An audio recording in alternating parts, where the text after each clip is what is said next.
সম্মানিত দর্শক, হঠাৎ করে মনে পড়ে গেল হাফিজুর রহমান সিদ্দিকী কুয়াকাটা তার সেই ভাইরাল বাংলাদেশে আলোচিত সেই ওয়াজের কথা, যেই ওয়াজের মাধ্যমে বা আলোচনার মাধ্যমে সারা বাংলাদেশে যিনি পরিচিতি অর্জন করেছেন, মানুষ তাকে সদরে গ্রহণ করে নিয়েছেন এবং মানুষের ভালোবাসার স্থান জায়গাটা তিনি নিয়ে নিয়েছেন।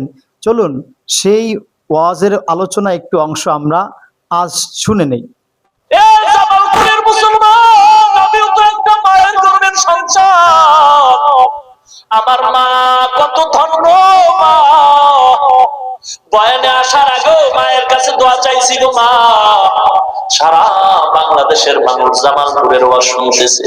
মা গো মা, আজকেই তো সেই স্টেজে বয়ান করতেছিল, মা দোয়া চাই। মা দোয়া করছেন বাবা। আমি বলি মা, আপনাদের মতো মা বড় ধন্য মা, সারা দুনিয়ার মানুষ সম্মান করে গো মা। একটু দোয়া করবেন আল্লাহ যেন ইখলাস অন্তরে রাখে, অহংকার যেন অন্তরে ঢুকানোর সুযোগ না পায়। জামালপুরের মা বলে রাখো, মাইকের আওয়াজ কি চায় না?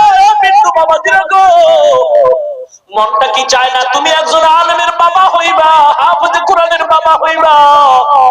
রমজান মাসে তোমার সন্তান হাজার হাজার মানুষকে তারাবি পড়াইবে, খতমে তারাবি। ওই মহিলা দোয়া করে, আল্লাহ তুমি আমার সন্তান যাও দিছো, ওর বাবা নিয়ে গেছো, এখন আমি কেমন করে সন্তানটারে আলেম বানাবো? কপাল বুইরা গেছে, টাকা নাই পয়সা নাই, কেমনে সন্তান আলেম হবে? মা গরিব, টাকা নাই পয়সা নাই, অন্যের বাড়ি কাজ করিয়া মা কিছু টাকা পাইয়া পেট বাঁচায়, সন্তানেরও বাঁচায়।